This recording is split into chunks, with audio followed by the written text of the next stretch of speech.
এটা মানুষের অন্তর্গত ক্ষোভে, পুঞ্জীভূত ক্ষোভের কারণে হয়েছে। এটা তারা মনে করেছে যে এটা আমি করছি। তো এটাই এত সহজ না দুনিয়াটা। জাতীয় নাগরিক পার্টির মূল শক্তি কোনটা? শুধু তারুণ্যই কি একটি রাজনৈতিক দলকে এগিয়ে নিতে পারে বা প্রতিষ্ঠিত করতে পারে বা জনগণের কাছে গ্রহণযোগ্য করতে পারে?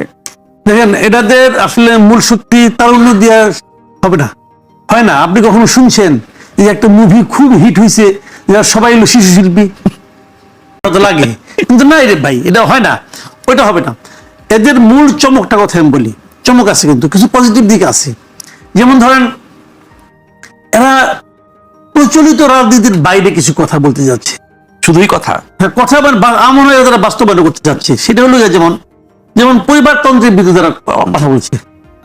আমাদের এখানে কি হয়, কিন্তু পরিবারতন্ত্রের বিরুদ্ধে কথা তো আমরা আগে শুনেছি। না, আগে শুনিনি, সমালোচনা আমরা শুনি। ও তো দল না, এটা তো সংগঠিত শক্তি। একটা বড় সংগঠিত শক্তি বলছে যে পরিবারতন্ত্রের বিরুদ্ধে আমরা আছি। এবং সেই জায়গাটা পজিটিভ দিকটা হলো আমাদের মানুষের যে রাজনীতি বিমুখতা বা সাধারণ মানুষের মধ্যে, এটার মূল কারণ কিন্তু এটা।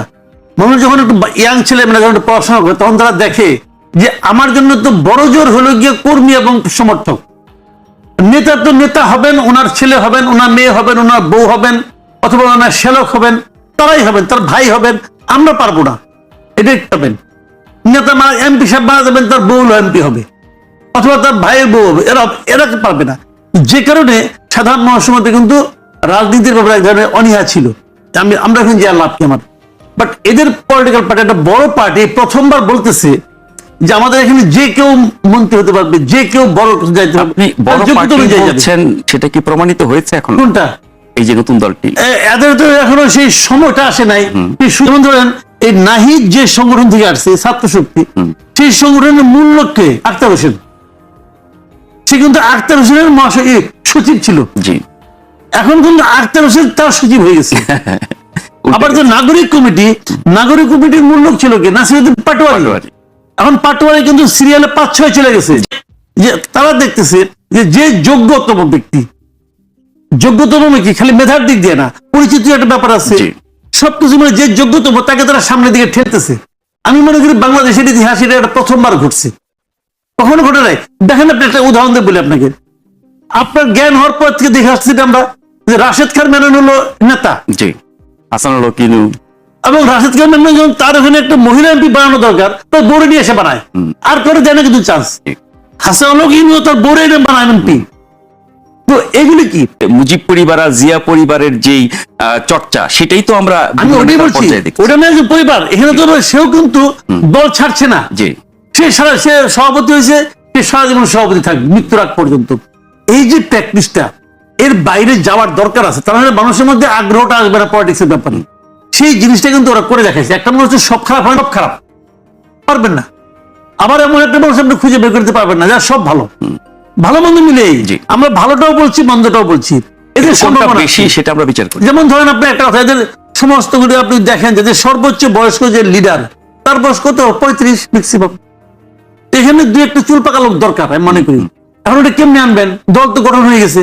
তো আমি ওদেরকে একটা উপদেষ্টা মন্ডলী বানান, যেখানে সিনিয়র লোকদের বসার জায়গা থাকবে। শুনেন, ওনারা মেধাবী, কিন্তু সবসময় কিন্তু অভিজ্ঞতার একটা মূল্য আছে। আপনি অভিজ্ঞতাটাকে একদম বাতিল করে দিয়েন না। কিছু অভিজ্ঞ লোককে আপনি নেন, তাহলে এই দলটা একটা, আমি মনে করি, একটা কমপ্লিট একটা শেপ পাবে। এবং আমি কিন্তু এই দলকে সম্ভাবনা আমি মনে করি এই দলটা, কারণ এই দলের সবারই ঢোকার একটা চান্স থাকে। যে কোনো ছাত্র সে ভাবতে আমি যাবো। আর বড় যে ক্ষতিটা হয়ে গেছে, যেখানে আজিজ ভাই বলেছেন একবার, বড় ক্ষতিটা হলো এখন আর লেখাপড়া আমার মন্ত্রী হওয়ার একটা চান্স আছে।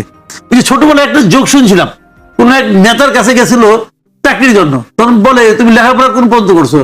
ডিগ্রি পাস করছো? ওই না, তা করি নাই। ওই টাইপ জানো? ওই না, তাও জানি না। ওই হাতের কাজ কিছু জানো? ওই না, তাও জানি না। কৃষি কাজ করতে পারো? ওই জন্য তাও পারি না। ওই কি তাহলে তোমার মন্ত্রী না? এখন বিষয়টা হলো কি, যে আপনি যে ইতিবাচক দিকগুলো দেখালেন, সাথে এটাও বললেন যে অভিজ্ঞতারও দরকার আছে। এখন অভিজ্ঞ লোক তাদের দলে নাই, তারা কি শুধুমাত্র তরুণদের সমর্থন এবং ভোটে আপনার এগিয়ে যাবে, নির্বাচন করবে, এটা কি ব্যাংক মনে করছে? তাহলে বয়স তাদের সম্পৃক্ত করতে চায় না, তার মানে কি এটা একটা জেনারেশনাল গ্যাপ কি তৈরি করছে? এটা খুব তাদের জন্য ইতিবাচক হবে না, কারণ ভোট তো তাদের, আমি তো